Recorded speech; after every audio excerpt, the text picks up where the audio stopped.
महायुतीत बंडखोरांचं आव्हान आहे, काय सांगा? तुम्हाला एक गोष्ट सांगतो, कोणीही बंडखोरांना त्या ठिकाणी निवडून देणार नाही. लोक महायुतीच्या पाठीशी आहेत, बंडखोरांना कोणी निवडून देणार नाही. परंतु त्यांच्या दर्जाचा प्रश्न आहे, काही थर्ड पार्टी ऑडिट करून काही जबाबदारी निश्चिती होईल का साहेब? अशा प्रकारे जर कुठे दर्जाचा प्रश्न असेल तर त्याची सुधारणा निश्चित केली जाईल, पण केवळ आरोपाकरता आरोप असतील तर मात्र त्याच्याकडे लक्ष दिलं जाणार नाही. साहेब, मागच्या वेळेस सांगण्यात आलं होतं की जळगाव पण इथं घराणेशाहीचं दिसून येते. अनेक उमेदवार जे ते नेत्यांच्याच घरातले तुम्ही स्वतः म्हटले होते सर, असं आहे की महाराष्ट्रात भारतीय जनता पक्षाने एक पॉलिसी ठेवली होती, त्या अंतर्गत आम्ही हा निर्णय केला आणि जवळजवळ सगळीकडे आम्ही अशा पद्धतीनं कुठलेही नवीन उमेदवार दिले नाही. एक दोन ठिकाणी अपवाद झाले, कारण त्या ठिकाणी फॉर्म भरून टाकले होते आणि मग दुसरा वेळेवर अल्टरनेट उमेदवार आम्हाला आणता आला नाही. असं केवळ 2च ठिकाणी घडलेलं आहे, बाकी ठिकाणी आम्ही हे केलेलं नाही. सांगण्यात आलं की जळगावचं सिंगापूर होणार आहे, मात्र आपण जवळच्या शिरपूरची बरोबरी करू शकलो नाही. जळगाव शहरातील जी उपनगर आहेत त्यांची जी परिस्थिती आहे ती आजही जैसे ती आहे. मला एक सांगतो, मी सिंगापूर वगैरे कधी म्हणत नाही. आपलं जळगाव हे आपलं जळगाव आहे, आपली संस्कृती वेगळी आहे. जे काही घडलं जळगावमध्ये ते आमच्या काळातच घडलंय आणि पुढच्या 5 वर्षामध्ये विकसित जळगाव आपल्याला करायचं आहे. साहेब, अजित पवारांना की तुम्हाला वीर सावरकरांचे विचार पटत नसतील तर तुम्ही लांब राहा किंवा तुमच्याशिवाय पण विचार पण मला असं वाटतं की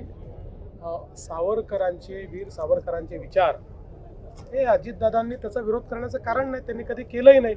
म्हणजे मला माहिती नाही त्यांनी केलं असेल तर, आजपर्यंत तरी मी बघितलं नाही.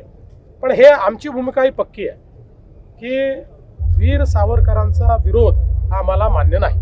राज ठाकरेंनी उद्धव ठाकरेंना पक्ष सरेंडर केल्याचं दुरी म्हणतायत भाजपामध्ये गेल्यानंतर.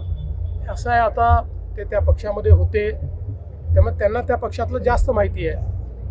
ते शेवटी काही ना काही नाराजी असेल म्हणूनच आमच्याकडे आले की नाही.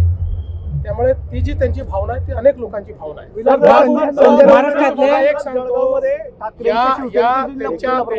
त्यांच्या युतीमध्ये सर्वात जास्त नुकसान हे राज ठाकरेंचं होणार.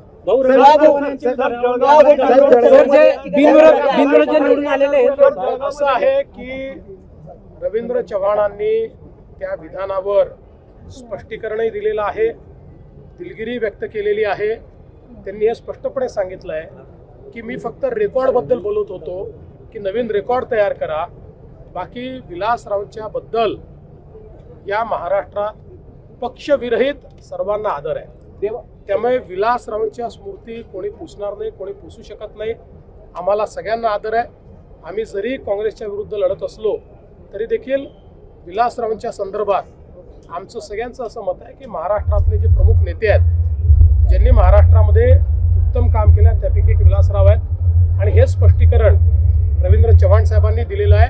आणि याच्या पुढे जाऊन कोणीही निवडणुकीच्या काळात दिलगिरी व्यक्त करत नाही, पण त्यांनी दिलगिरी व्यक्त केली आहे कारण त्यांच्या वक्तव्याचा चुकीचा अर्थ निघालेला.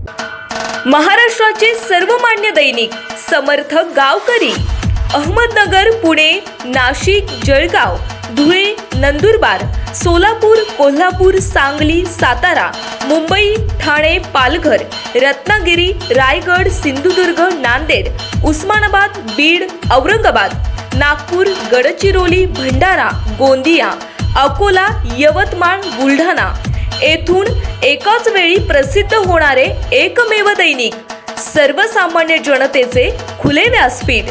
संपादक आहेत विश्वासराव आरोटे. मोबाईल नंबर आहे 94 23 38 85 08. दुसरा मोबाईल नंबर 94 23 46 72 72. तिसरा मोबाईल नंबर 75 88 15 0001. वेबसाईट आहे sgavkari.com. मेल आयडी आहे aklgavkari@gmail.com.